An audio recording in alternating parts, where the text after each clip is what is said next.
प्यारे बच्चों, आज हम लाभ और हानि के जो प्रश्न हैं उसको समझने का प्रयास करते हैं। तो सबसे पहले आप बच्चों ज़रा इसको देखेंगे कि ये लाभ क्या है। तो जैसे कि हम लोग जानते हैं कि जब हम दुकान में या हम जब कोई चीज़ खरीदते हैं या वस्तु खरीदते हैं, तो जब हम किसी वस्तु को खरीदते हैं तो यानी उस मूल्य को हम क्या बोलते हैं? उस मूल्य को बोलते हैं क्रय मूल्य। यानी क्रय मूल्य का मतलब होता है कॉस्ट प्राइस। ओके, तो पहले हमें ये पता होना चाहिए कि क्रय मूल्य क्या होता है। यानी यदि हमने कोई वस्तु खरीदी है, यदि माना हमने क्या कर दिया कि जो है हमने जो है दुकान से 400 रुपये की हमने क्या खरीदी है, एक पैंट खरीदी है, तो यानी उसका क्रय मूल्य कितना हो गया? 400 रुपये। यानी जब किसी मूल्य पर कोई वस्तु खरीदी जाती है उसे हम कॉस्ट प्राइस कहते हैं। ओके, और एक होता है आपका विक्रय मूल्य। विक्रय मूल्य का मतलब क्या होता है? विक्रय मूल्य का मतलब कि उसे हम अंग्रेजी में बोलते हैं सेल प्राइस। सेल प्राइस, ठीक है, sale price. Okay, sale price का मतलब होता है कि जब हमने कोई वस्तु खरीदी है और खरीदने के बाद हमने उसको बेच दिया है, यानी बेचने पर जो हम मूल्य हमें प्राप्त होता है उसे बोलते हैं सेल प्राइस। यानी जैसे माना क्या है कि हमने जो है क्या कर दी है कि हमने एक गाय खरीदी है और वो गाय हमने 10,000 रुपये में खरीदी है और हमने क्या कर दिया उसको उस गाय को हमने बेच दिया है कुछ समय बाद और हमने उसको 12,000 में बेच दिया है। तो हमने जो बेचा है 12,000 रुपये में, वो उसका क्या हो जाएगा? विक्रय मूल्य। ओके, तो अब हमें समझना है कि लाभ का मतलब क्या होता है। कि जैसे मैंने अभी गाय का उदाहरण दिया है कि एक गाय हमने 10,000 रुपये में खरीदी है और उसको हमने क्या कर दिया है, तो ये कौन सा मूल्य होगा? ये क्रय मूल्य होगा, सेल प्राइस, कॉस्ट प्राइस सी। और फिर हमने उसको क्या कर दिया?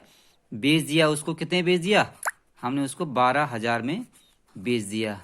तो इसको बोलेंगे सेल प्राइस। यानी अब हमें क्या हो रहा है इसका? हमें हो क्या रहा?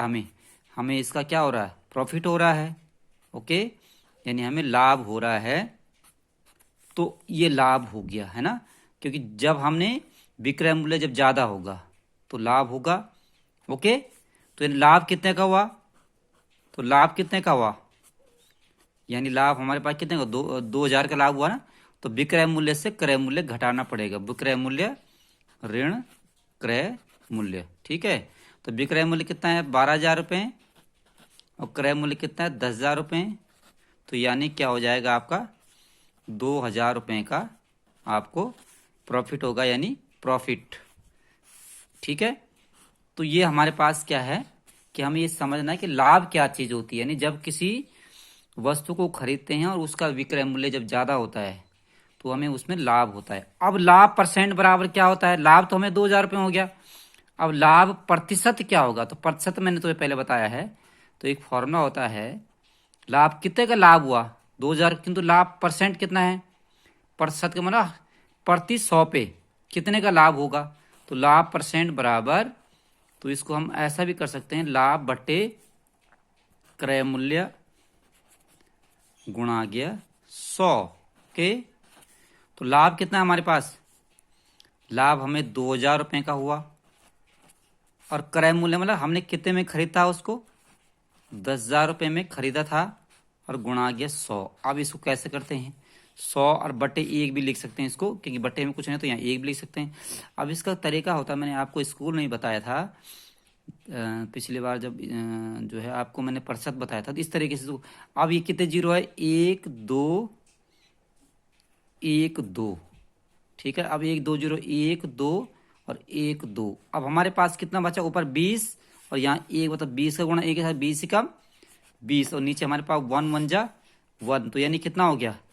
कितने का लाभ हुआ उसको? 20% का लाभ, ठीक है बच्चों। तो यानी उसको 20% का क्या होगा? उसको लाभ होगा। तो लाभ कितने का? उसको 2,000 रुपये का लाभ हुआ, किंतु यदि हम प्रतिशत से बताएं तो कितने का लाभ होगा उसको? 20% का लाभ, ठीक है। तो ये हमारे पास कुछ इस तरीके के प्रश्न आते हैं। एक प्रश्न में दूसरा आपको समझाने का प्रयास करता हूं। एक प्रश्न है, यदि कोई वस्तु, ठीक है, यदि कोई वस्तु 600 में खरीदी गई है, 600 में खरीदी गई है, ठीक है, गई है, और 500